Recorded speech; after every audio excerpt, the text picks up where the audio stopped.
Welcome to Let Me Fix This. Enjoy the video. In this video, I will explain how to safely jack up a Toyota Camry. First, ensure your car is on a flat, stable surface. Always engage the parking brake and use wheel chocks on the wheels that will remain on the ground. Gather your essential tools: a reliable jack, 2 sturdy jack stands, and a lug wrench.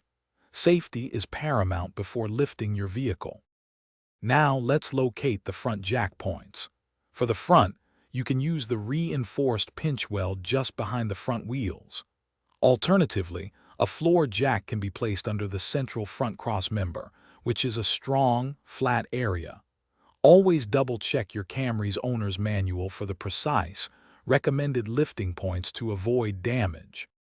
With the jack point identified, position your jack squarely underneath it. Slowly and steadily raise the vehicle until the tire is completely off the ground.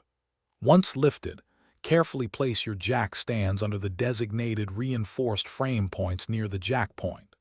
Gently lower the car onto the jack stands, ensuring it is stable and secure before working. For the rear, similar pinch weld points are located just in front of the rear wheels. A floor jack can also be used under the rear differential, if applicable, for a central lift. Before starting any work, give the car a gentle shake to confirm it's absolutely stable on the jack stands. Remember, never rely solely on the jack for support. Thanks for watching. If you found this helpful, don't forget to like and subscribe.